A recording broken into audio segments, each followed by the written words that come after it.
Bueno, vamos a continuar las enseñanzas. Venimos aprendiendo mucho acerca de lo que es la redención, ¿sí? Son temas que quizás nunca lo vamos a agotar, porque siempre cavamos más y encontramos más enseñanza y más cosas para aprender. Y estamos aprendiendo cómo es que Dios nos salvó. Hemos hecho mención de que muchas veces hemos dicho o dicen, hermanos, yo me salvé porque repetí una simple y sencilla oración, ¿sí? Bueno, nosotros hicimos simple y sencillo lo que fue verdaderamente tremendo acto de salvación que lo hizo nuestro Dios. Y venimos aprendiendo lo que es la redención consumada y la redención aplicada. Entonces, hoy vamos a ver lo importante que es amar a Dios, porque lo que hace Dios al salvarnos es aplicar su redención, y en eso lleva implícito la obra del Espíritu Santo de la regeneración. ¿Se acuerda qué era regeneración? ¿Nuevo qué? Ya no se acuerda. ¿Qué es nuevo? Nuevo nacimiento, Mire, vamos a empezar a poner carteles por todos lados para que se acuerden esos términos. Cuando alguien te dice qué es la regeneración, es nacer de nuevo, ¿sí? Es nuevo nacimiento. ¿Cuántos han nacido de nuevo? ¿Ha nacido otra vez usted? ¿Sabe que si esto salimos a decir a la gente, ¿sabe que yo nací otra vez? Ah, sí, seguramente porque la reencarnación te empieza a hablar cosas que no son. No, nosotros hemos nacido otra vez. Pero hemos nacido de Dios. Nacer de nuevo es nacer del Espíritu, es nacer de arriba, es nacer engendrado de Dios. Por lo tanto, nosotros ahora tenemos la vida o la naturaleza de Cristo. Nosotros fuimos participantes de su naturaleza. Y estamos en un proceso porque se va a culminar cuando Cristo venga en gloria y seamos transformados a su imagen. Es lo que esperamos nosotros. ¿A cuántos les gusta comprarse un traje nuevo? Todos esperamos un traje nuevo, ¿no? Un estuche nuevo. Este estuche viejo se va envejeciendo, se va arrugando, duelen las bisagras, Entonces esperamos nosotros una transformación total. Hoy quiero hablar de la importancia de amar a Dios. ¿Por qué? Porque antes podíamos amar a Dios o no. No. ¿Qué éramos antes de ser regenerados, hijos de Dios? Éramos enemigos de Dios. Un enemigo no puede amar, sino que odia, ¿sí? Por eso la Escritura dice que éramos por naturaleza enemigos de Dios, aborrecedores de todo lo bueno. Nuestro único deleite era hacer lo malo y satisfacer los apetitos de la carne. Cuando alguien ha sido convertido, ha sido transformado, lo que se manifiesta inmediatamente es un cambio en las emociones y en las demostraciones de sus sentimientos. Antes no podía amar a Dios, ahora siento que amo a Dios y deseo estar con Él. Entre otras cosas que sucede cuando alguien es transformado. Pero ¿cuántos quieren amar a Dios? Yo, si pregunto cuánto aman a Dios, seguramente todos levantarían la mano, y si salgo a preguntar afuera, casi la mayoría diría, yo amo a Dios. Pero la pregunta para los hijos de Dios es, ¿cuántos quieren amar a Dios de la manera que Dios demanda? A ver, ¿los demás no quieren amar a Dios? ¿Se abstienen? Queremos más. Bueno, la manera bíblica de entender lo que es el amor a Dios depende de cuánto odiemos el pecado. ¿Se entendió? La manera bíblica de demostrar que amamos a Dios es de la misma manera que nosotros odiamos al pecado. Por lo tanto, hoy vamos a hablar de lo que significa amar a Dios y odiar al pecado. Si mi nivel de amor está parejo con el odio que tengo hacia el pecado, probablemente esté mostrando una vida engañosa porque digo que amo a Dios, pero también amo un poquito al mundo. Y esto no es así.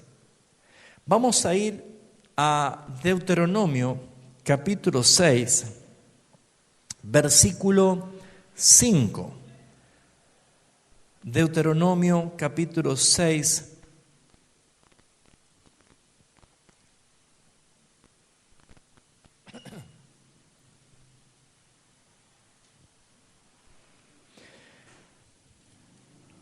Deuteronomio capítulo 6, versículo 5. Dice así la Escritura: y amarás a Jehová tu Dios con todo tu corazón. ¿Así dice? No dice con todo tu corazón, dice de todo tu corazón, de toda tu alma y con todas tus fuerzas. Aquí vemos nosotros de que esto es un pedido. Así es, ¿nos está pidiendo que amemos a Dios o es un mandato? ¿Qué es un mandato? Una orden. Por lo tanto, ¿qué es lo que demanda una orden? Obediencia. Si alguien no acata una orden, está desobedeciendo, y todo lo que es desobediencia es naturalmente el principio de las maldiciones. La desobediencia lleva manifiesta la obra maldita de la causa de la desobediencia. Jesús, enseñando y hablando a los fariseos, les dijo lo siguiente, Mateo capítulo 22, versículo 34. Mateo capítulo 22, versículo 34. Dice así la Escritura: entonces los fariseos, oyendo que había hecho callar a los saduceos, se juntaron a una. ¿Se dio cuenta que cuando alguien es reprendido con justa razón, se busca aliarse con otro rebelde para hacer más fuerza? Bueno, eso es naturaleza rebelde. Dice, y unos de ellos, intérprete de la ley, preguntó por tentarle diciendo: Maestro, ¿cuál es el gran mandamiento en la ley?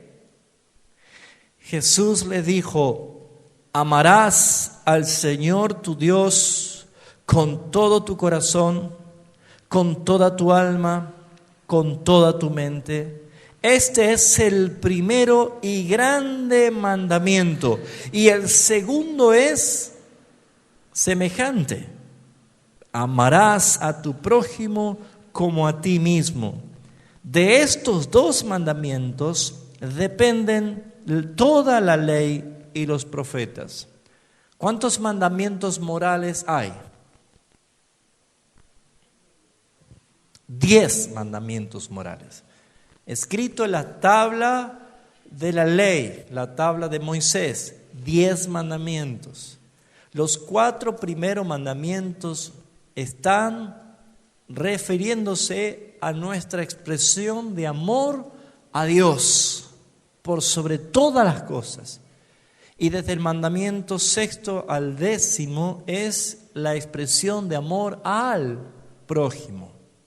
Fíjese usted que los 10 mandamientos están resumidos en 2 principales mandamientos. El primero de todo es: amarás a Jehová tu Dios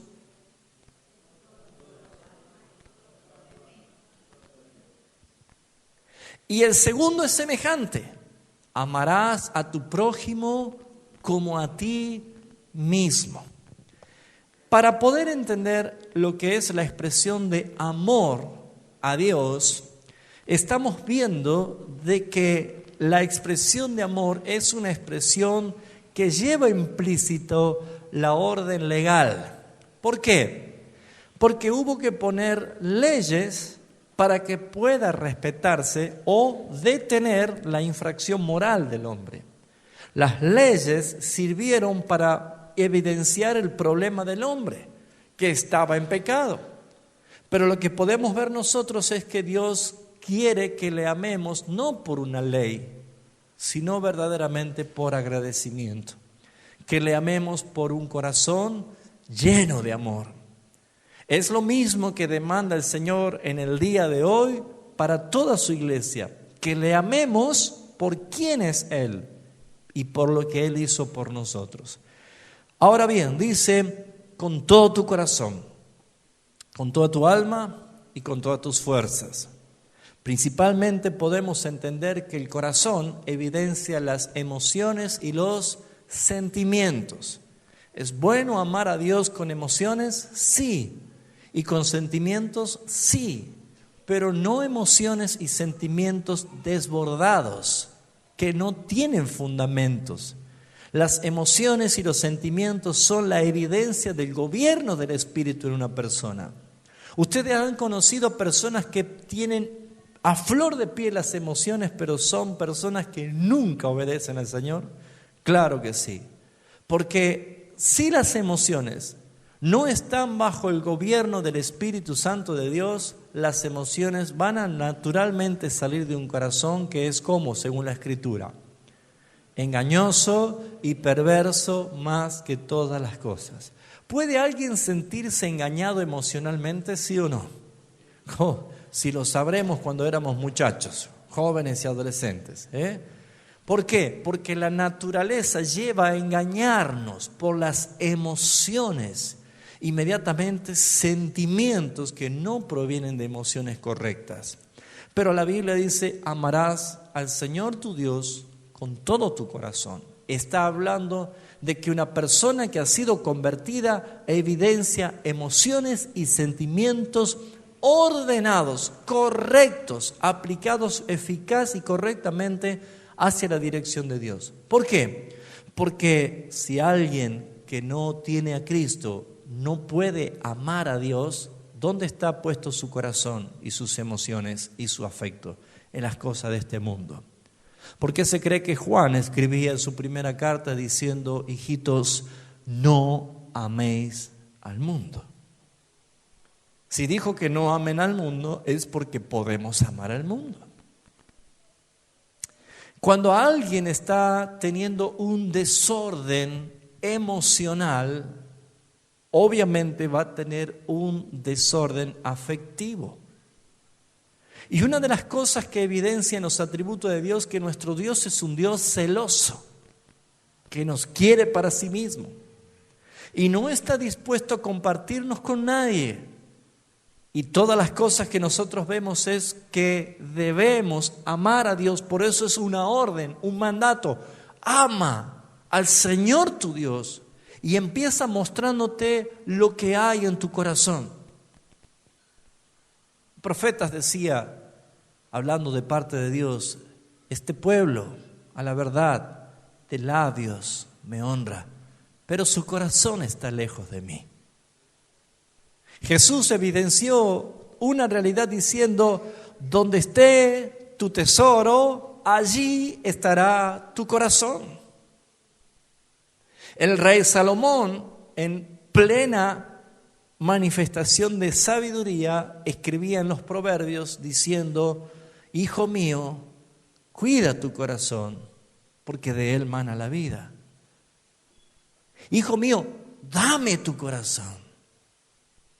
Hay una necesidad de entender que un cristiano no puede decir que ama a Dios y tiene sus emociones y sus sentimientos extraviados. ¿Amas a Dios pero evidencias interés por otras cosas?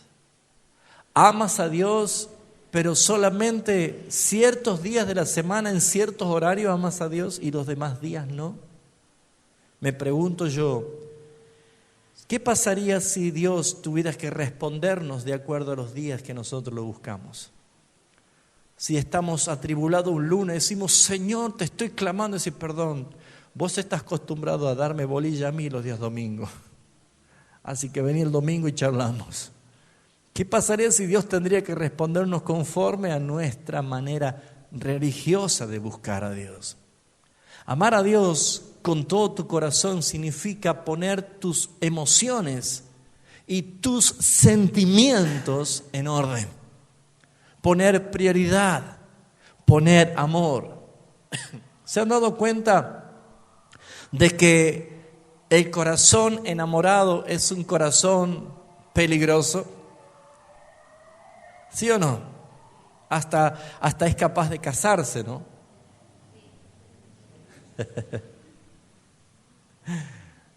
Pero fíjense ustedes que cuando alguien está convencido de lo que siente y sus emociones manifestadas, es capaz de luchar contra viento y marea para defender su amor. ¿Alguien leyó o conoce la historia de Romeo y Julieta? Un claro ejemplo, ¿no? Eran dos familias que se odiaban a muerte y justamente dos de sus hijos, un varón y una mujer, se enamoran. Es una historia linda, ¿no?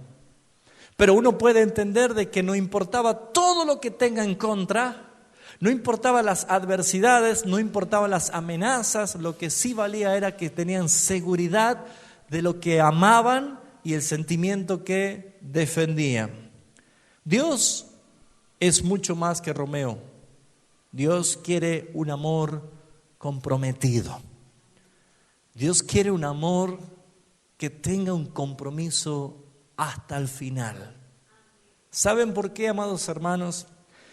Porque la evidencia de decir, yo amo a Dios, pero Jesús, hablando en Lucas capítulo 8 de la parábola del sembrador, evidencia de que hay algunas clases de personas que reciben con gozo la palabra, pero cuando empiezan a venir las aflicciones, abandonan todo y se van. ¿Hubo amor? ¿O hubo un corazón engañado por sus emociones? La evidencia del amor que proviene de Dios, que reclama que nosotros amemos a Dios con todo nuestro corazón, es el amor que no hace otra cosa más que cumplir el propósito de su voluntad, sin importar lo que los demás le digan, sin importar las consecuencias, incluso hasta la muerte. Amarás al Señor tu Dios con toda tu alma. Muy bien. El corazón evidencia emociones y sentimientos, pero el alma evidencia el intelecto, evidencia el conocimiento, lo que yo puedo discernir y decidir. Es el área cognitiva, es el razonamiento, es lo que yo puedo estar seguro de lo que estoy haciendo. El cristianismo bíblico es muy diferente a cualquier otro credo o secta en el mundo. Cualquier otro tipo de secta o religiones del mundo trabaja por la manipulación, incluso en el éxtasis, sacando a la persona del estado racional. Dios nunca obra en nosotros cuando nosotros estamos en trance. Tenga cuidado, porque las manifestaciones del Espíritu Santo no hacen que ninguna persona entre en trance. El apóstol Juan estaba en perfecto estado consciente cuando estaba en la isla de Patmos y estaba recibiendo tamaña revelación del Apocalipsis. Daniel, con todo lo que recibió, la visión que recibió, jamás estuvo en trance. Pedro nunca estuvo en trance cuando estuvo en Jope. Ese éxtasis que dice es el estado que no es natural en un estado espiritual. Pero nunca Pedro quedó 4 días en estado inconsciente. Cuidado, amados hermanos, porque lo que Cristo reclama es una alabanza, un estado de adoración conforme a nuestro culto racional. Habla de la razón, habla de un cristiano que sabe perfectamente lo que está haciendo. Cuando la Escritura dice amarás a Dios con toda tu alma, te está hablando del intelecto, te está hablando de lo que conoces. Y una de las cosas que resalta puntualmente la Escritura y especialmente el profeta Oseas es que no hay bajo ningún punto de vista alabanza, adoración ni amor a Dios con el alma en el estado de la ignorancia. Dice el profeta Oseas: este pueblo pereció, fue destruido porque le faltó el conocimiento. Cuando la ignorancia se apodera de la vida de un cristiano, es por negligencia, no por providencia de Dios. Dios te salvó para que le conozcas a Él. No hay excusa, hermanos. Si alguien ignora es porque quiere. ¿Saben por qué? Uno puede decir, bueno, pero yo no tuve la oportunidad de ir a una academia, a un seminario. Amados hermanos, tiene la Escritura y tiene al Maestro de los maestros, que es el Espíritu Santo. No hay excusa. Amarás al Señor tu Dios con toda tu alma. Significa que usted debe tener autoridad y salir del estado de mediocridad que muchos predicadores de la prosperidad apuntan únicamente al dinero. Yo apunto al intelecto. Usted, hermano, debe romper esa burbuja de falta de conocimiento y deje de estar culpando a la economía, la falta de dinero. Hermanos, una persona debe ser instruida y preparada en todo. Daniel, que fue llevado de esclavo de Judea a Babilonia, no fue llevado porque era un inculto, sino que era justamente entendido y preparado. Amados hermanos, Satanás se encargó de hacer que la iglesia se mantenga en estado de ignorancia, y lo peor de todo es que llegue la iglesia a justificarse que porque no puedo o no tengo los recursos, no lo hago. Dios te está diciendo que así como te formas conforme a la palabra de Dios, también seas una persona instruida, que puedas conocer. Mire, amados hermanos, a veces no nos damos cuenta de que Dios, por medio de su gracia, la gracia común, ¿se acuerda? Y la gracia especial, ya sabe que la gracia común es todas las habilidades, talentos, ciencia, tecnología, cultura, arte, toda la destreza del hombre. No es del hombre, sino que proviene de Dios. Y la gracia especial es únicamente aplicada en aquellos a quien Dios ha escogido para salvación. Pero ¿saben, hermanos? Nosotros, por ejemplo, yo fui operado de mi rodilla y no era cristiano el médico. Yo fui bendecido por alguien que por gracia de Dios recibió sabiduría para ser un médico. ¿Se está dando cuenta? Nosotros podemos ser educados en la escuela por maestros y profesores que no son cristianos, pero estamos recibiendo nosotros la instrucción de alguien que por gracia de Dios ha recibido la capacidad para enseñarnos. Nosotros podemos disfrutar de la ciencia, de la tecnología. ¿Cuántos tienen celulares de alta gama? ¿Cuántos tienen sus computadores? ¿Cuántos tienen sus sistemas de comunicación, de sonido? ¿Cuántas cosas hoy en día? Y probablemente sea un ateo el que lo creó. ¿Saben qué está diciendo todo esto? De que si nosotros gozamos de los beneficios que personas impías lo hacen, ¿cuánto más cree que tendrá bendición y alabanza a nuestro Dios si usted como hijo de Dios explota la capacidad que Dios le ha dado? Aprenda lenguas, aprenda idiomas, aprenda la ciencia, estudie, capacítese, haga que su vida tenga mucho sentido por la gracia que Dios le ha dado. ¿Se está entendiendo lo que le estoy diciendo? ¿Cuántas personas ven pasar el almanaque día tras día y siguen siendo iguales? Amarás al Señor tu Dios con toda tu alma significa que incluso lo que sé hacer, que he aprendido a hacer, lo pongo para el servicio de la gloria de Dios. Si usted es un excelente albañil, hágalo para la gloria de Dios. Si usted es un carpintero, hágalo para la gloria de Dios. Si es un médico, si es un peluquero, si es un verdulero, un empresario, un gerente, lo que haga, debe saber que ninguno ha nacido sabiendo. Hemos recibido por gracia todo lo que somos y todo lo que tenemos para la gloria de Dios. Entonces, ¿qué significa amar a Dios con toda tu alma?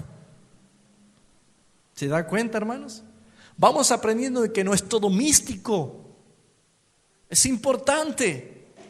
Hermana, su esposo que trabaja, por ahí debe decirle: amada mía, ¿cuándo vas a dejar de hacer papa frita y milanesa? Y vas a cocinar una comidita más elaborada. La expresión de amor también se lleva a cabo en superarse a sí mismo y hacerlo. ¿Por qué?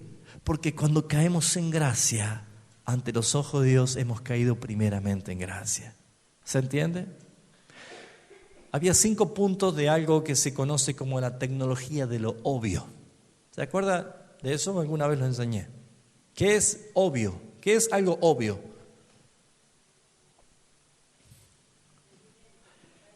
Esto es un suéter negro, ¿no es cierto? Obvio. Ahora, si alguien me dice que es amarillo, está en problema, ¿no? Bueno, fíjese usted, algo obvio es algo que no tiene discusión. Es algo que decimos sí, es verdad, lo aceptamos, es tal cual. Eso es algo obvio. Muy bien, la tecnología de lo obvio, que son 5 puntos, que según el marketing lo implementó en el sistema de comercio, lo puso porque después de la Guerra Mundial, uno de los países que hoy es potencia mundial, para aquella época era uno de los países más pobres, Japón. Ustedes saben que hace poco Japón fue conocido para muchas personas en el mapa simplemente porque hubo el tsunami, ¿se acuerdan? Porque muchos decían Japón, Japón, qué bárbaro lo que es Japón. Pero cuando fuimos todos a ver dónde era Japón, dónde estaba Japón, vimos que es más chiquitito que Tucumán. Bueno, un poquito más grande, ¿no? ¿Sí o no? Pero es chiquito. Y hay tanta cantidad de gente que dice que la gente vive incluso en el agua. Han puesto como embarcaciones o como islas flotantes para vivir. Ahora, fíjese usted que después de la Guerra Mundial, con tanta cantidad de gente, no tenían lugar para plantar, no tenían lugar para hacer ganadería, se estaban muriendo de hambre. Entonces ellos tuvieron que hacer algo para salir adelante de la pobreza. Y en ese momento surgió lo que se conoce como la tecnología de lo obvio. Número 1, identifica al mejor. ¿Qué significa identificar al mejor? Bueno, si ellos no pueden hacer ganadería ni pueden hacer cultivos, ellos identificaron el mejor. En ese momento, los mejores del mundo eran los alemanes con la tecnología. Entonces, no necesitan espacio para poner vacas, para plantar árboles, sino simplemente usar la cabeza. Identificaron el mejor. Allí estaban los alemanes con Grundig, ¿se acuerdan? Caro, pero el mejor. Grundig.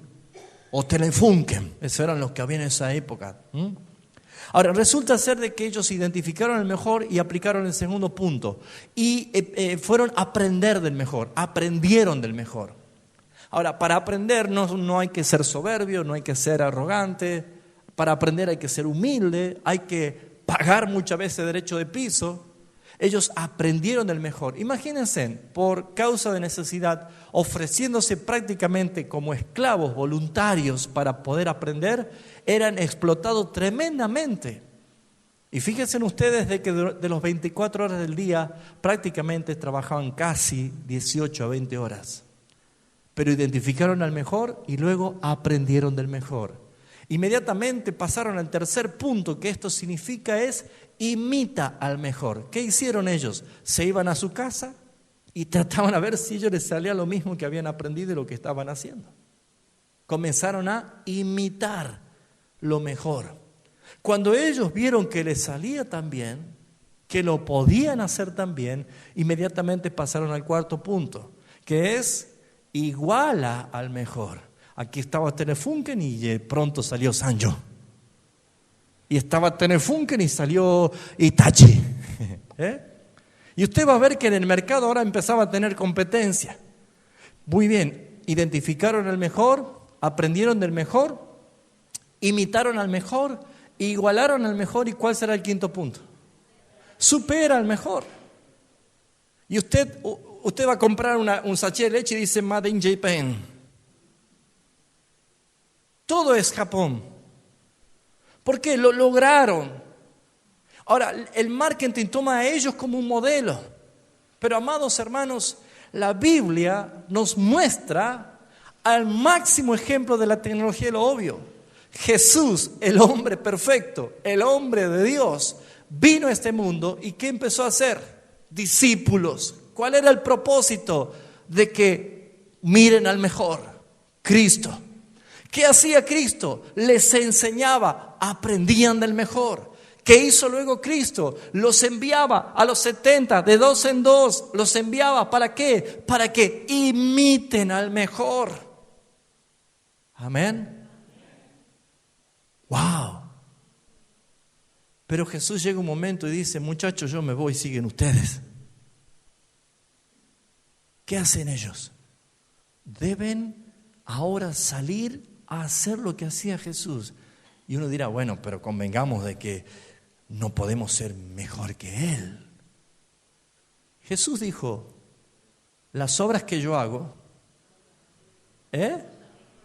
cosas mejores que yo, haréis vosotros. Uno dirá, pero ¿cómo podemos hacer nosotros? Bueno, hermanos, nosotros tenemos hoy herramientas que Jesús en esa época Él no las tenía. Y no por ser Él el Hijo de Dios, no lo podría haber hecho, pero sin embargo Él se sujetó a su tiempo. Hizo las cosas conforme a su tiempo, pero por ejemplo, Jesús tenía que ir desde Capernaum hasta Galilea, tenía que ir caminando. O tenía que al sumo subirse a un caballo, o a un burro, o a una carreta para que lo lleve. Nosotros podemos tomar aviones, tomar micros, tomar un auto y volar a las distancias. Podemos tener conversaciones con gente que está en otra parte del mundo por internet. Ahora, fíjense ustedes que muchos no se dan cuenta que amar a Dios con toda su alma es potencializar el carácter de tu intelecto. Hermanos, conozca, háganse amigos de los libros, amen la literatura. Según estaba leyendo el otro día un examen médico, dice, y científico, que hay muchos que están matando a su cerebro por no leer y escribir. ¿Sí o no? Ahora Internet te ofrece que ni siquiera escribas con 2 dedos, que solamente digas lo que quieres y te lo busca. Amados hermanos, amar a Dios con toda tu alma es poner justamente en práctica la nueva vida que te ha dado Cristo para su gloria. Para su gloria. Dios nos viene diciendo a través de su palabra ya hace un tiempo de que vienen días difíciles. La harina está cara, ¿no? Ya no estamos para hacer bollitos así no tan de un día para el otro. Y cada vez cuestan más las cosas. Muy bien, ¿qué vamos a hacer? ¿Sentarnos a llorar? ¿Acaso no es glorificar a Dios producir nosotros? Trabajar, preparar. Todas estas cosas habla de amarás al Señor tu Dios con toda tu alma, conocimiento, capacidad, carácter. Te ayuda, te bendice, te alienta a ser y a realizarte, a bendecir al Señor con lo que eres, por lo que puedes hacerlo. Aquí hay hermanos que han terminado y otros hermanos que están terminando sus carreras secundarias. Y felicito y bendigo esta actitud de los hermanos. Uno dice, ¿para qué? Si ya cuando venga Cristo nos vamos al cielo. Amados hermanos, vamos a rendir cuenta delante del Señor qué hicimos con los talentos que Él nos dio. ¿No has producido nada? ¿No has hecho nada? Hermanos míos, nunca pienses que tu obra está terminada. Cada día hay algo nuevo por hacer. Amarás al Señor con todas tus fuerzas. ¿Qué dice la Escritura? Las fuerzas. La fuerza habla de la vitalidad y de la salud. Una persona fuerte es una persona sana, que tiene vida. Probablemente que tiene buena alimentación, que tiene un buen cuidado de la alimentación. Muchas cosas de esa hace referencia a la fuerza. La Escritura tiene promesas como que los que esperan en Jehová tendrán nuevas fuerzas, remontarán vuelos como las águilas, incluso tendremos las fuerzas del búfalo, dice la Escritura. Claro que sí, pero amar a Dios con todas tus fuerzas habla de una vida sana, de una vida saludable, de una vida que pone en ejercicio de la conciencia y la capacidad del alma intelectual también para cuidar nuestras propias vidas. Ahora, para amar a Dios, dijimos que es necesario odiar al pecado. Y de la intensidad con que odias el pecado, evidencias con qué intensidad amas a Dios. Porque ¿qué es lo que hace el pecado? Todo lo contrario. Muy bien, el pecado en el corazón de una persona lo primero que hace es manifestar las emociones y los sentimientos perversos del corazón. ¿Cuántas personas están engañadas y confundidas y creyendo que están haciendo lo justo y lo verdadero, pero su corazón está totalmente corrompido? El alma, llena de pecados, ha atrofiado el intelecto de la persona, haciendo de que su mente quede entenebrecida, ajena.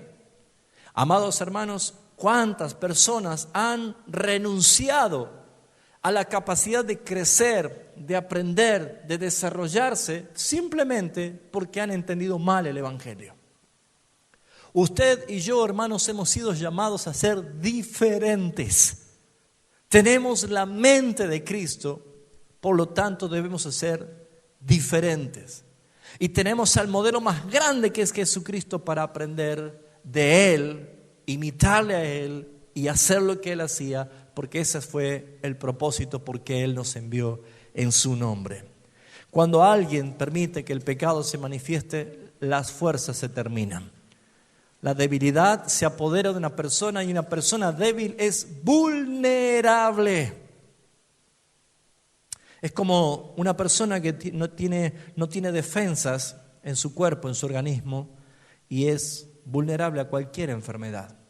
Esto realmente es algo peligroso en la vida espiritual. Anoté algunas actitudes de un creyente que está en pecado, y son actitudes que sin duda se manifiestan. Y no podemos otra cosa más que simplemente escuchar y evaluarnos a nosotros mismos, porque a veces las evaluaciones son con las preguntas. Cuando alguien va al médico, el médico hace un par de preguntas para poder evaluar cómo estamos, cuál es el estado de gravedad que tenemos. Pero lo que podemos hacer nosotros es escuchar estas evidencias y evaluarnos. Porque yo puedo decir, ¿amo a Dios? Claro que amo a Dios. Pero resulta ser de que cuando empiezo a escuchar las evidencias de lo que uno puede estar haciendo, termino preguntándome, ¿amo a Dios? ¿Realmente amo a Dios? El matrimonio es una bendición sagrada de Dios. ¿Por qué? Porque el amor está basado en el matrimonio, está basado en la confianza. Y la confianza es justamente amarse unos a otros, descansando en la confianza del otro.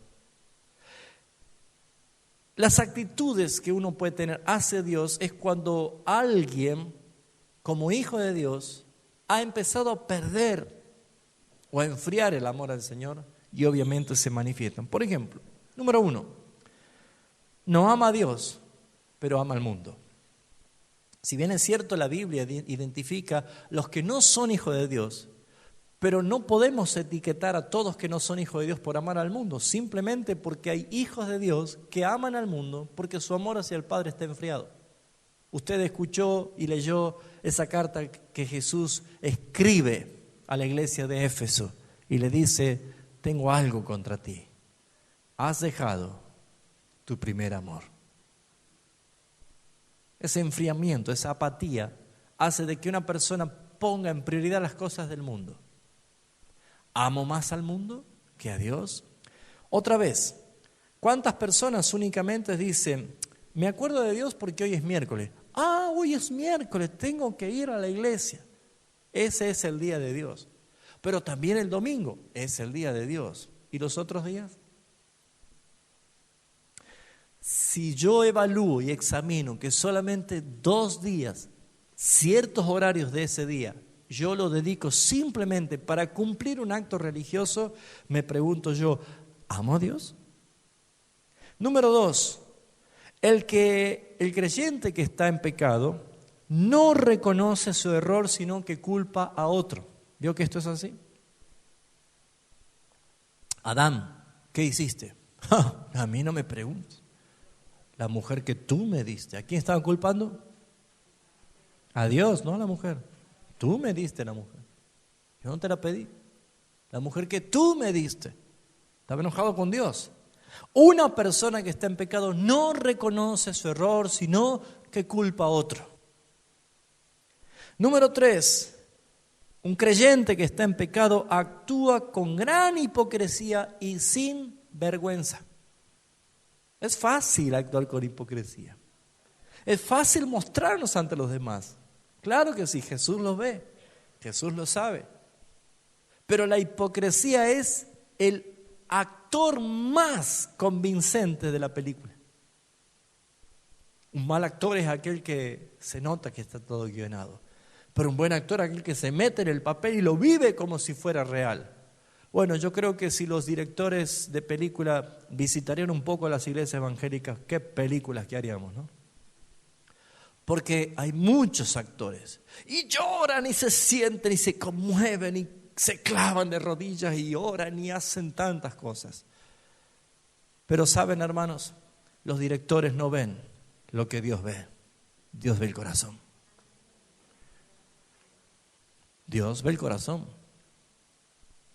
Y saben, hermanos, ese Dios que todo lo ve es el Dios justo. El Dios que recompensa al justo y que ejercita su justicia con la paga del pecado a aquellos que no se arrepienten. Número 4, el creyente en pecado pierde toda sensibilidad al pecado y no tiene temor de Dios. Ustedes saben que si una persona nunca anduvo descalzo y se va a correr por el campo, por el bosque, por la selva, se va a lastimar el pie, va a sangrar. Pero después de varios meses corriendo y caminando por el campo, ya no se lastima. ¿Por qué? ¿Cómo se llama eso que hace insensible el dolor? Callo. Ay, los callos, ¿no? Por eso hacen doler los callos, ¿no? Pero la callosidad hace de que la piel, que pareciera muerta, hace insensible el dolor. Cuando un corazón se llena de callo, no siente dolor. Si usted está arrepentido, debe preguntarse, ¿me dolió ofender a Dios? Es fácil. Si Juan se enoja con Gabriel y están peleados y le llamamos la atención a que se reconcilien, ellos se van a dar un abrazo, se van a ir al frente, toman un café y ya está. Yo le digo, Juan, ¿arreglaste? Sí. ¿Y vos? Sí, arreglaste. ¿Y arreglaron con Dios? Perdón, Señor. No hubo arrepentimiento, no es verdadero, no es genuino, porque no resolvieron primero con Dios. Porque primero es amarás al Señor tu Dios y luego a tu prójimo. Esa es la evidencia del verdadero arrepentimiento, hermano. Cuando alguien te diga estoy arrepentido y vos tenés que preguntarle ¿a quién ofendiste más? Y te va a decir, te ofendí a vos, hermano, perdón. No estás arrepentido, anda y purga ese pecado. Porque lo primero que tiene que decir alguien que está arrepentido, incluyendo nuestros hijos cuando se arrepienten, tiene que decir, he ofendido a Dios. Por eso estoy arrepentido. El verdadero arrepentimiento lleva implícito de que estoy ofendiendo a un Dios santo y me duele. Porque el arrepentimiento duele, causa tristeza, hermanos. Por eso Pablo dice que la tristeza que proviene de parte de Dios, esa nos lleva al arrepentimiento que da vida.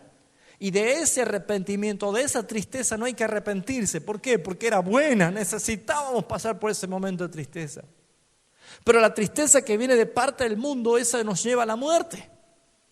No hay un arrepentimiento genuino. Por eso una persona, un cristiano que está en pecado, no tan solo culpa a otro y no reconoce su error, no tan solo se viste de hipocresía y muestra una gran apariencia, sino también que se hace insensible al pecado. ¿Ama a Dios, hermano? Claro que amo a Dios. ¿Cómo no voy a amar un papito?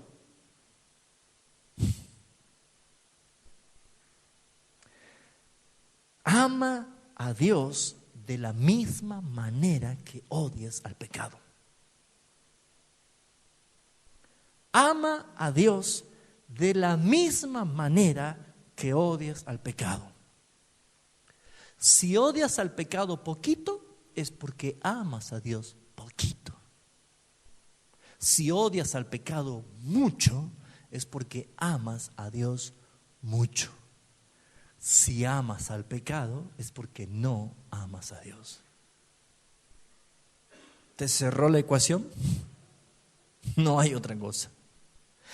Ese es el termómetro, ese es el que nos mide nuestro amor a Dios. Pero si tu corazón se hizo insensible al pecado, por ejemplo, en mentir, mienten ya por naturaleza, por deporte alguno. Mienten. ¿Y saben dónde se da mucho el mentir? Aquella persona que quiere agradar a los hombres, no a Dios, en demostrar cuán espirituales son. Oh, yo tengo una relación con el Espíritu Santo, no sabe las cosas que me muestra. Mire, si el Espíritu Santo te muestra algo, aprenda de la Virgen María. Sí, hay cosas para aprender de la Virgen María. Dice la Escritura que cuando recibió María la anunciación del ángel, guardó silencio en su corazón. Y ni siquiera José le dijo. Tal es así que José quería dejarla. Y el ángel se tuvo que aparecer a José y decirle, hey, es del Espíritu Santo el que está por tener. Si usted recibe cosas gloriosas y revelaciones, todo, guárdela en su corazón. Porque Dios ama lo secreto.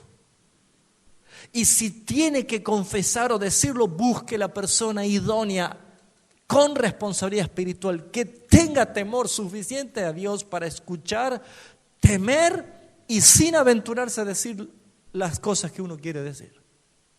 ¿Se está dando cuenta? Eso es temor. Eso es lo que nos dice, pero muchos ejercitan la mentira y caen en la obsesión, que es engañarse a sí mismo y creerla. Esas experiencias con el Espíritu Santo. Hermanos, el Espíritu Santo es verdad. Habla. Claro que sí, es una persona, pero el Espíritu Santo no miente. Entonces, ¿cuántas personas caen en cosas peligrosas? Peligrosas. Buena intención, claro que hay buena intención. Pero como pareciera que hay una competencia dentro de las congregaciones para saber quién tiene más revelaciones o visiones o sueños, esto cae muy cotidianamente. No mienta. Número 5, rápido, ¿sí? Se separa de la iglesia haciendo valer sus caprichos. Un creyente que está en pecado, que muestra que no ama a Dios, empieza a derribar principios bíblicos del cuerpo. No quiere estar con la iglesia. No hace falta, dicen algunos. El sentido de cuerpo dice otra cosa. Dice, bueno, pero yo no me congrego ahí, pero yo soy cuerpo de Cristo en cualquier parte del mundo. Claro, pero ¿dónde está ese cuerpo? ¿Cómo se nutre? Yo encuentro en la Escritura otra cosa, que debemos estar juntos, unidos, ministrándonos unos a otros. El engaño y la obsesión con los caprichos de un corazón que está ya alterado lleva a una persona a dejar de congregarse. Se juntan con gente de su misma rebelión y se consuelan. ¿Saben que esto es así? Los rebeldes se juntan con los rebeldes, los murmuradores se juntan con los murmuradores, los chismosos se juntan con los chismosos, los avaros se juntan con los avaros, los mezquinos con los mezquinos, los mundanos con los mundanos. ¿Sabían eso? Dentro de una congregación puede haber gente que le gusta terminar la reunión e irse a bailar. Y saben a quién le van a decir, che, ¿vamos? ¿Por qué nunca le dicen a alguien que sabe que es una persona consagrada? Porque saben que la letra, el no, va a estar como un portón cerrado. Pero ¿por qué le dicen a esa persona que le dicen sí?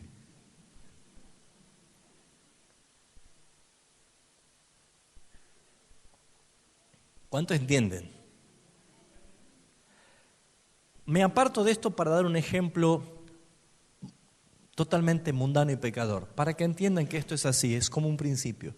¿Ustedes saben por qué grupos de homosexuales se juntan ellos y hacen marchas de orgullo y todas estas cosas? ¿Es porque se sienten orgullosos?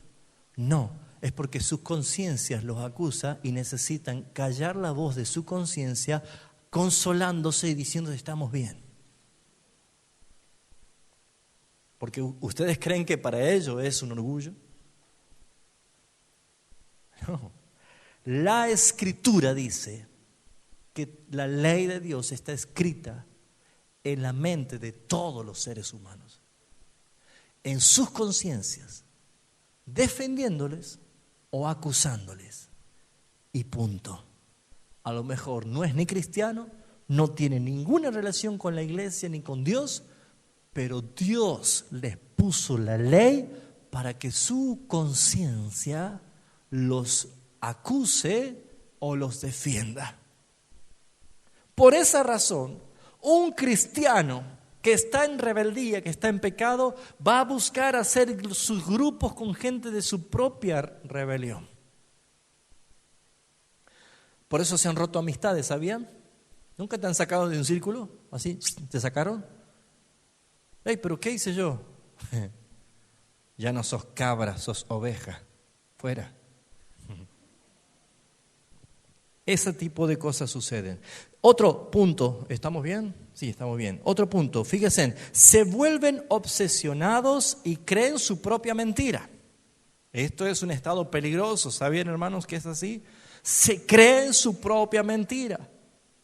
Crean sus propias historias, crean sus propias fábulas. Hermanos, una de las cosas que dice la Escritura es que los idólatras no entrarán al reino de los cielos. Pregunta, ¿hay gente idólatra dentro de la iglesia? ¿Sí o no? ¿A quién puede idolatrar? Empecemos, al pastor. ¿A quién más? A la capilla. A la banda de música. ¿A quién más puede idolatrar? A uno mismo. ¿A quién más? Quedarse en la casa. ¿Cuántas cosas? Pero ¿saben cuál es la idolatría más peligrosa? Porque ¿saben qué es tener un ídolo? Es crear una imagen para adorar. ¿Sí? Es crear una imagen para adorar. ¿Saben cuál es la idolatría más peligrosa? Es idolatrar a Dios. Dios no quiere que lo idolatre. Porque Él dijo, no te harás imagen ni semejanza de ninguna cosa, ni de la que está en los cielos, ni de la tierra, ni debajo de ella. Y muchos se han hecho la imagen de Dios, el Dios a su manera. Yo tengo mi Dios que es así. Es un Dios que a mí me permite ir a bailar y está todo bien. Eso es idolatría, ¿sabían? No creemos becerros de oro. No hagamos dioses falsos. Nuestro Dios se reveló en las Escrituras y es inmutable. No cambia. Primero, no se mueve por emociones humanas. Dios ama su ley, como dice la palabra, y es donde nosotros empezamos a ver la legalidad. Lo que significa conocer su voluntad y su propósito. Por esa razón es que empezamos a encontrar lo que es el carácter de una persona cuando empieza a evidenciar qué conducta tiene conforme al propósito de Dios. Para Dios, para muchos Dios es simplemente una religión o una energía. Para Dios muchos simplemente es el motivo de meditación, pero no lo tienen en cuenta Dios en su día, en su vida. Es más, cuando empieza a faltar la salud, cuando empieza a pistonear el corazón bombeando mal, empezamos, ay Dios, ayúdame Dios, o empezamos a pensar en Dios, pero simplemente por una cuestión de terror. Pero la Escritura nos está mostrando de que muchos adoran a dioses falsos. Lo más triste es que hay muchos evangélicos que adoran a un Dios falso, que no es verdadero, que no es bíblico. ¿Quiere conocer al Dios verdadero? Él se reveló en las Escrituras. Lea y conozca al Dios que adoramos. Es lo que Pablo hizo en Atenas. adoran a un Dios que no conocen. Por eso es que se vuelven obsesivos y creen su propia mentira. Otro punto, se hacen soberbios y arrogantes con los demás. No hay nada más terrible que creerse su propia mentira y transformarse en soberbio y arrogante. Decirle al que está al lado tuyo, nunca te subas al caballo. ¿Sabes por qué? Porque el que tiene los pies sobre la tierra es el caballo, no vos. ¿Se entiende? Nunca se suba al caballo, porque el que tiene los pies sobre la tierra es el caballo. Amén. Nadie tenga un pensamiento más alto de sí mismo que el que merece. ¿Sí? Si has tenido algún logro, no digas, yo era el mejor. No lo digas. No hace falta. La arrogancia, la soberbia, el pedanterismo. Hermanos, Dios no tolera esto. ¿Qué significa amar a Dios con todo mi corazón, con toda mi alma, con todas mis fuerzas? Eso que es tan glorioso, lo que dice la palabra, muchas veces no lo entendemos y permanentemente cometemos infracción. Mis emociones, mis sentimientos, mi intelecto, mi fuerza, mi integridad, todo habla de una vida consagrada al Señor. El pecado hace todo lo contrario, te destruye, te saca de sí. ¿Puede usted darse cuenta que el pecado, afectando el intelecto de una persona, es capaz de vender su primogenitura por un plato de lenteja? El pecado no tan solo corrompe, sino que afecta la razón de la persona.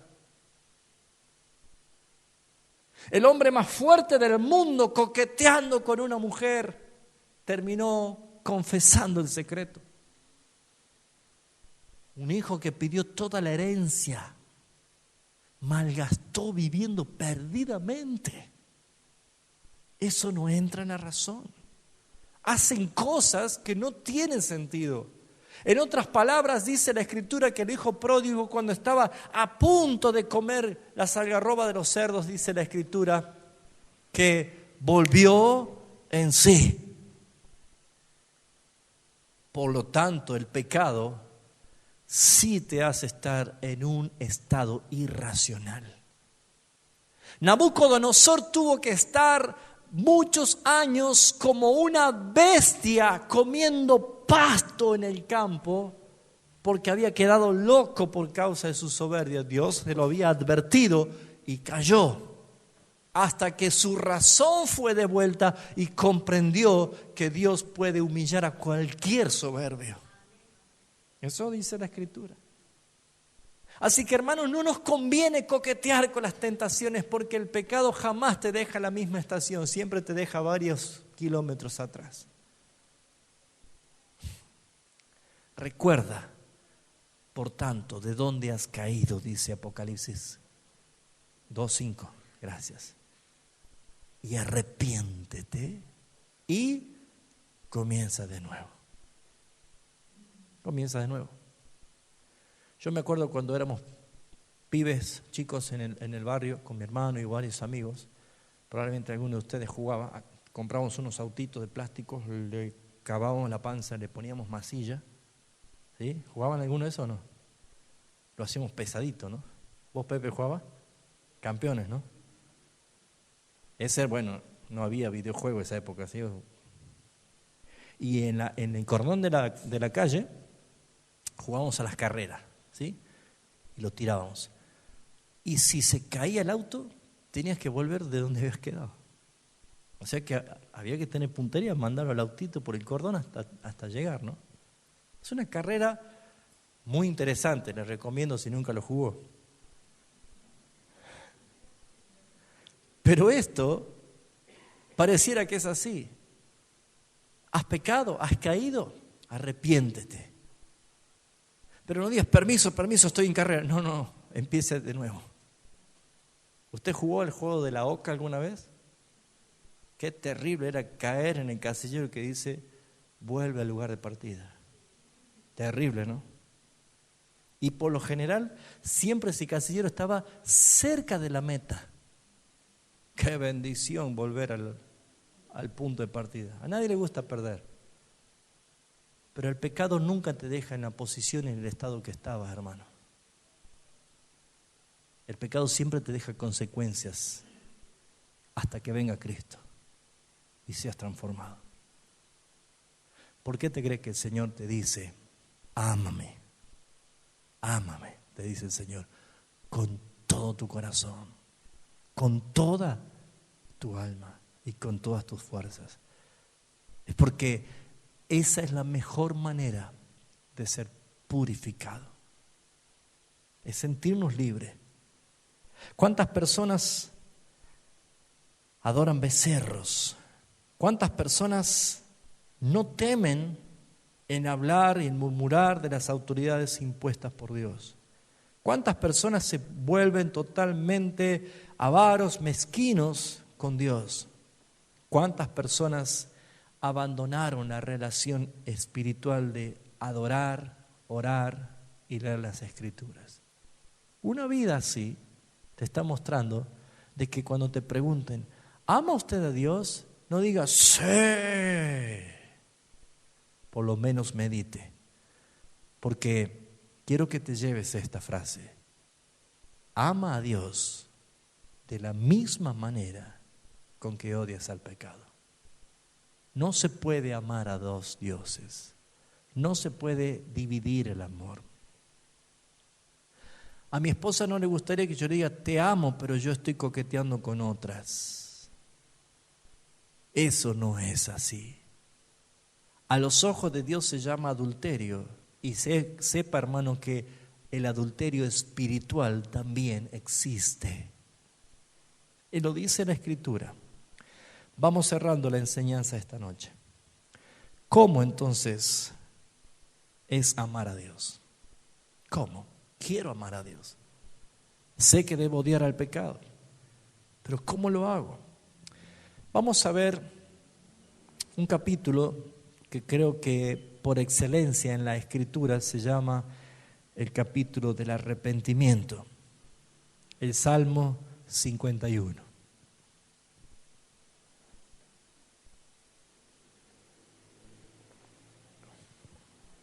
Salmo 51.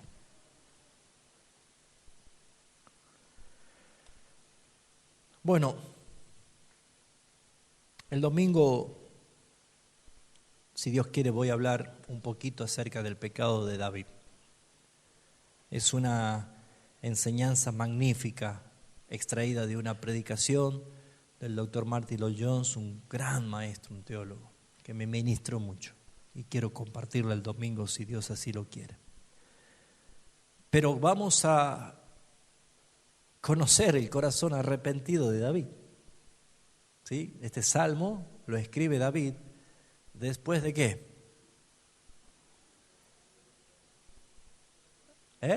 ¿Se acuerda de qué pasó con David o no? ¿Qué pasó con David?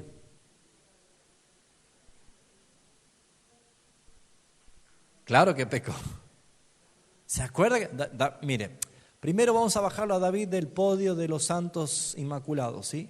David es tipología de Cristo cuando él estaba en el Espíritu. Pero sin esa tipología era un pecador como usted y como yo. ¿Se entiende? ¿Sí? Ahora, David cayó en pecado con Betsabé. ¿Sí? Es más, le recomiendo, para que me ayude para el domingo, ya venga leído y sabido y comprendido 2 Samuel capítulo 11. ¿Sí? ¿Se va a acordar? Es una historia preciosa. Y si lo agarra el insomnio, lea el 12, el 13 y el 14. Pero vamos a hablar del 11. Pero es una historia que no puede quedar inconclusa. El pecado y la caída de David. ¿Sí? Muy bien. Después de ese pecado y de ser descubierto, Ningún pecado queda sin ser descubierto. Codea lo que está al lado tuyo.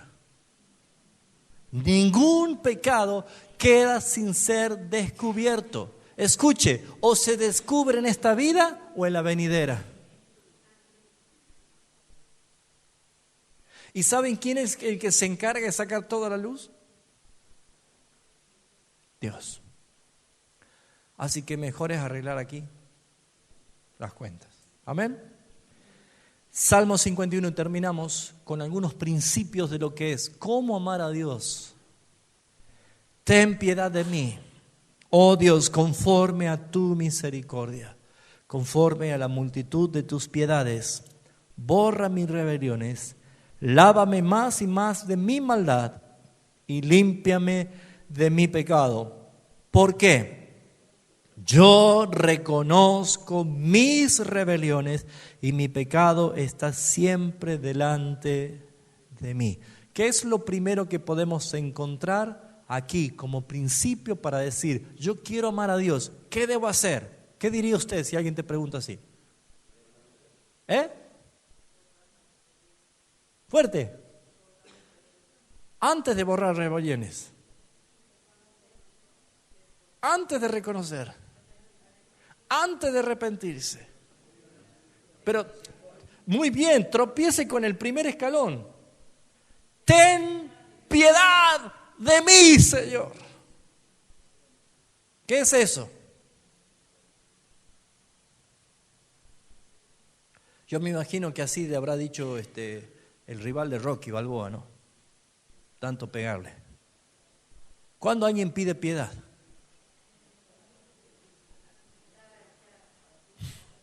No soporta más y pide clemencia. Ten piedad de mí, oh Dios. ¿Saben que esa oración, creo que en el siglo XXI muy pocos o quizás ninguno de los cristianos ora así? Creemos que Dios tiene la obligación de perdonar. Sea sincero, ¿cuántas veces usted oró diciendo, ten piedad de mí, Señor? Es más, en la romana lo decías más, ¿no? Pero sin entenderlo. ¿Usted ora así? Cuando alguien tiene temor reverente a un Dios justo y santo, lo primero que sale es cuando ha pecado. Ten piedad de mí, Señor. ¿Cómo me gustaría que usted empiece a agregar estas frases en su oración diaria? Ten piedad de mí, oh Dios. Comienza así el arrepentimiento. No hay arrogancia. Una de las prédicas que marcó la historia del cristianismo es de Jonathan Edwards, Pecadores en manos de un Dios airado. Algunos de acá la escucharon ya, o pueden leerla por internet o escucharla. Y uno de los fragmentos de la predicación, Jonathan Edwards dice, cada uno de ustedes están colgados como de una telaraña y el infierno ardiendo abajo. Y por el propio peso de su pecado en cualquier momento pueden caer al tormento eterno. Pero solamente la gracia y la misericordia de Dios te sostiene. Si Él quita su mano, el propio peso de tu pecado te hará perecer. No es Dios, es tu pecado. Usted no clamaría, ten piedad de mí, Señor. Un verdadero arrepentimiento y un verdadero corazón que desea amar a Dios mide el peligro y la gravedad del pecado que es eterno si no se resuelve. La gravedad del pecado. Cuando te des cuenta de la gravedad del pecado vas a comenzar a odiarlo. Vas a odiar el pecado. Cuando atenta contra algo que amas, vas a odiar ese pecado. Y comienza con esto, pidiendo piedad a Dios, apelando a su misericordia y a sus piedades, le pide que borre sus rebeliones. Inmediatamente reconoce en el versículo 2 que el pecado hizo inmundo su presencia ante los ojos del Dios Santo. ¿Qué es lo que pide en el versículo 2? Lávame, lávame. ¿Alguna vez se sintió sucio usted? ¿Qué necesidad de lavarme, de purificarme, de bañarme? Amado hermano, usted tiene que oler el pecado y huir, porque el pecado apesta. Una de las cosas que dice Hebreos capítulo 5 es que los que alcanzan madurez, por el ejercicio de la madurez, tienen ejercitados el discernimiento de los sentidos, en el bien y el mal. 5 sentidos tenemos. Ese bebé se hizo caca, decía. Si el olfato es para algo, amados hermanos, cuando estemos en la gloria, no quiere decir que no vamos a tener olfato. Nuestros 5 sentidos van a ser liberados totalmente de la corrupción y vamos a oler unas fragancias que nunca ha olido usted. Me imagino las flores que tendrá nuestro Señor. ¡Qué fragancia! Pero amados, usted debe aprender a oler el pecado. Usted debe aprender a discernir. Lávame más y más de mi maldad. Límpiame de mi pecado. Y ahí viene el yo reconozco. Reconozco. Me hago cargo. Soy yo el culpable. Reconozco. Y el versículo 4 dice, contra ti he pecado y he hecho lo malo ante tus ojos. Cuando usted lea el capítulo 11 de Primera de Samuel, de Segunda de Samuel, le va a llamar la atención que todo el capítulo cuenta y narra la historia de este pecado de David, pero nunca nombra a Dios. Recién en el último versículo, en la última frase de ese capítulo, dice, y esto fue desagradable a los ojos de Dios. Por eso David dice, he hecho lo malo ante tus ojos. ¿Se da cuenta que nosotros muchas veces pedimos perdón y arreglamos con medio mundo, pero no arreglamos cuenta con Dios? Hay cosas pendientes. ¿Se da cuenta que a veces nosotros nos damos cuenta cuando somos sorprendidos por alguien? Dice, ay, perdóname, no lo voy a hacer más porque me descubrió. ¿Y no tuviste temor de que Dios te estaba viendo? Me pregunto yo, si Dios de pronto se hiciera visible, ¿seríamos santos?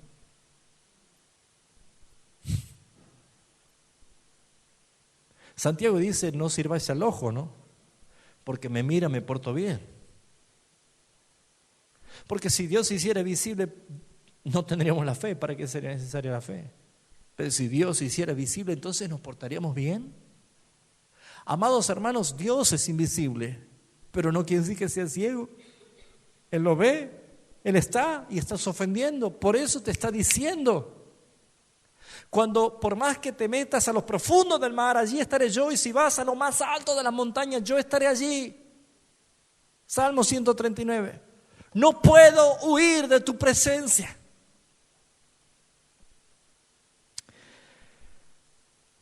Ve otro principio.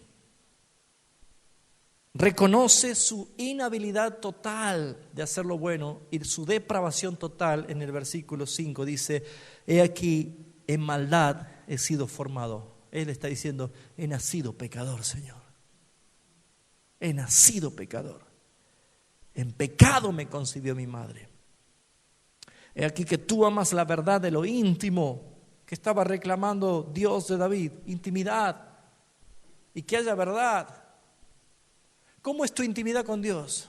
Señor, tú sabes que te amo. Y el Señor te puede decir lo que dice Isaías capítulo 1 del 12 en adelante: no te puedo ver, me da asco lo que estás haciendo. Isaías capítulo 1, 12 dice: ¿de qué me sirven tus famosas reuniones? Estás sucio, no las puedo soportar, me dan asco, dice el Señor. Ve, arregla las cosas que están mal, el agravio, restituye el daño, aprende a hacer el bien, apártate del mal y recién ven y estemos a cuenta. Es un Dios justo. La pregunta es: ¿quieres amar a Dios como Él demanda? Debes conocer el pecado para odiarlo. Entonces vas a amar a Dios. Purifícame con hisopo y seré limpio. Lávame y seré más blanco que la nieve. El hisopo es lo que se utiliza para arrancar la piel quemada, la piel muerta. ¿Alguien se quemó alguna vez con agua hervida? Esa quemadura, cuando uno va a atenderse, te raspan para que crezca la nueva piel. No es nada lindo, ¿no? ¿Por qué? Porque todo pecado sexual atenta contra su propio cuerpo. Para que lo entiendan, el pecado sexual es como echarse agua hervida. Y toda esa piel muerta que te rodea, que te pudre, que te infecta y que te produce muerte, debe ser arrancada. Ese arrancar esa piel muerta es un dolor terrible, pero es lo único que puede purificar y crear una nueva piel. El pecado sexual es diferente a cualquier otro pecado, porque los otros pecados es hacia otro, pero el que peca por pecado sexual, llámele adulterio, fornicación, inmundicia, pornografía, masturbación, lo que quiera llamarle, peca contra su propio cuerpo. ¿Entiende? Si Dios puso el orden para cada cosa, respételo. No hay otra manera. Porque si usted dice: yo amo a Dios, pero me gusta tener con mi novia una que otras cositas, no se engañe. No ama a Dios y está atentando contra su propio cuerpo. Si usted dice que esa persona te ama, te tiene que respetar. Y si no se aguanta, que se case, dice la Biblia, para que no se esté quemando. Y si se enojó conmigo, primero enójese con la Biblia, porque Pablo es el que lo dijo y Pablo ya está muerto. Pero la Escritura dice esto: manténgase puro, límpiame con hisopo. ¿Cuál habrá sido el pecado de David? Sexual, hermanos. El adulterio. Hazme oír el gozo y la alegría. ¿Por qué? Porque el pecado te apaga los oídos del gozo y de la alegría. Cristianos más secos que no sé qué cosa andan en la vida. ¿Por qué? Por el pecado. Entonces, ¿qué necesitan para estar alegres? Cosas mundanas, alegría pasajera, alegría temporal. Cuando se apagan las luces, cuando se termina la música, te sentís igual de vacío y miserable que antes. El gozo viene del Señor. Él es el motivo de nuestra alegría. David entendió que el placer momentáneo lo único que hizo es separar al Dios santo y puro de él. Y él dijo: hazme oír el gozo y la alegría, y se recrearán mis huesos que has abatido. Esconde tu rostro de mis pecados y borra mis maldades. Crea en mí, oh Dios, un corazón limpio. David entendió que la regeneración, la restauración es de Dios. ¿Saben por qué, hermanos? A veces algunos cristianos creen que el barro puede moldear al alfarero. No es así. Jamás el barro puede moldear al alfarero. Intentarlo es pensar que podés cambiar y manipularlo a Dios. Y no es así. David entendió: tú, Señor, crea en mí. Tú crea en mí un corazón limpio. Amados hermanos, voy a decir algo que es importante que lo entiendan. Cuando alguien cae en pecado y cuando es disciplinado y restaurado, es casi seguro que no vuelva a hacer lo que hacía antes. ¿Sabes? Es casi seguro. Pero creo que el solo hecho de estar otra vez ligado a la reconciliación y a la comunión con el Señor, cualquier otra cosa que haga va a estar mejor antes que estar fuera. La visión del alfarero de Jeremías 18 dice: la vasija de barro que hacía se echó a perder en su propia mano. Y vino y la hizo otra vasija, según le parecía mejor hacerla. ¿Qué significa otra? Que es totalmente diferente y mejor.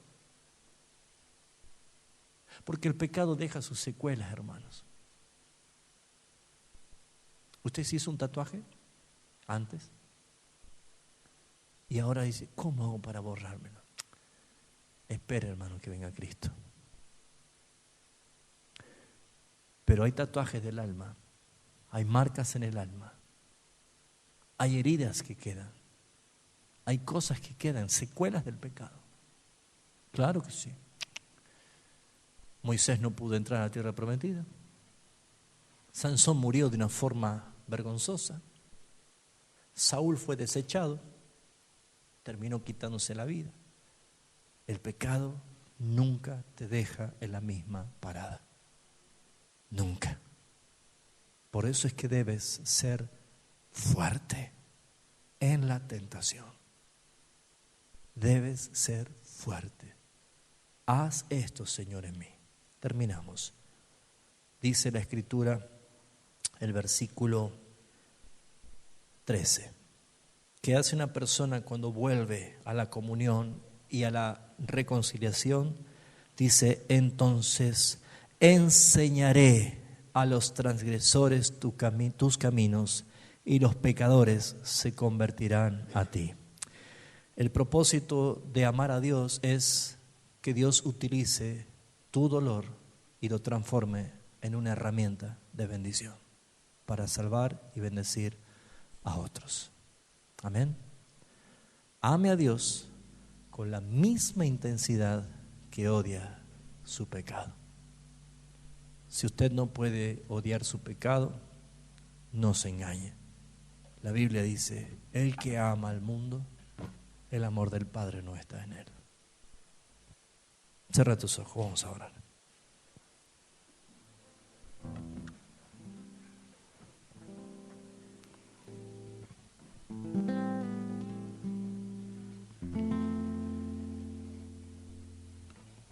Creo que el tema amerita una reflexión y una aplicación.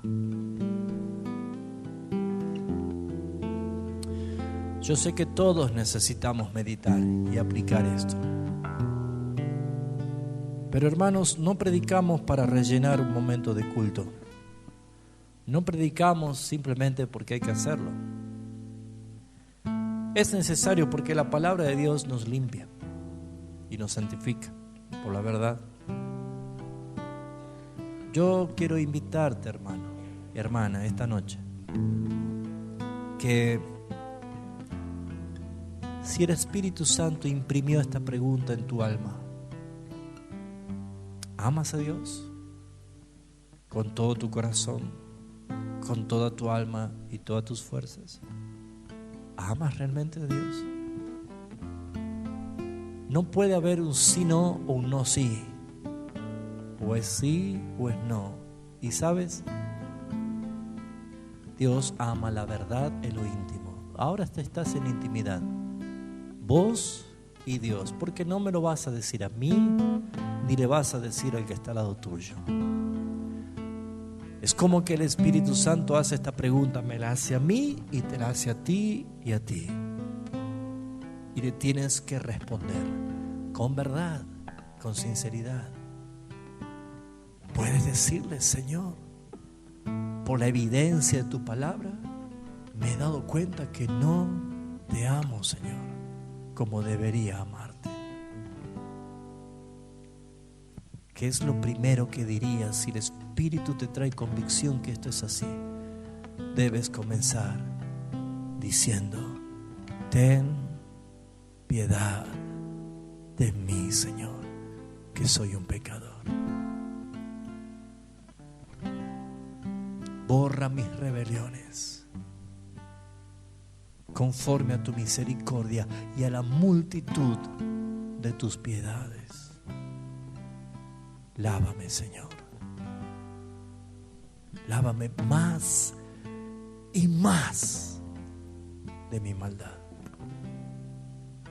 Porque yo reconozco mis rebeliones y mi pecado está siempre delante de mí.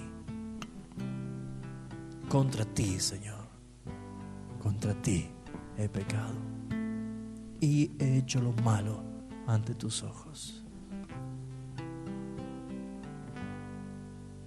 Crea en mí, oh Dios, un corazón recto, un espíritu recto dentro de mí. ¿Qué le estás pidiendo? Ayúdame a odiar el pecado, Señor. Por naturaleza siempre hay algo que no nos agrada, una comida, un aroma, un lugar. Y sabes que no te cuesta evitar eso. Si hay una comida que no te agrada, no la apeteces y tampoco no te va a costar dejar correr el plato a un costado. ¿Por qué no le pides al Señor que te ayude a odiar el pecado? Para que no te apetezca, para que no te queden consecuencias del pecado. Ten tu tiempo de oración allí. Si el Espíritu Santo te está mostrando que debes pedir perdón, confesar delante de Él, hazlo ahora. En lo secreto me has hecho comprender sabiduría. Pídele valor al Señor para decir no a la tentación, para decirle no al pecado. Pídele valor. Cuando te declaras débil es cuando Él se hace fuerte. Pero dile, Señor, yo quiero amarte más cada día. Gracias, Padre, por tu palabra. Gracias, Espíritu Santo, por lo que estás haciendo sentir en nuestras vidas. Yo mismo me doy cuenta, Señor, y te pido perdón, Señor. Gracias porque tu amor se expresa a través de la disciplina y nos has corregido y nos has disciplinado, Padre. Gracias, Señor, por tu amor incomparable e incondicional que nos hace cautivos de ese amor, Señor. Glorifícate en la vida de cada uno de mis hermanos que escuchan esta palabra, los que ven esta palabra, los que reciben el testimonio del Espíritu. El domingo nos has hablado, Señor, de la fe que es tan importante para perseverar como hijos. Cuán cierta es tu palabra. Y ahora más que nunca esa fe, que es la certeza de lo que se espera y la convicción de lo que no se ve, también sea para tener temor de un Dios vivo y santo y justo como eres tú. Ayúdanos a crecer conforme al crecimiento que nos das tú. La gloria y la honra sea para ti, Padre. Bendigo a tu iglesia con la bendición del Padre, del Hijo y del Espíritu Santo. Y que vaya en paz a su hogar. En Cristo Jesús. Amén.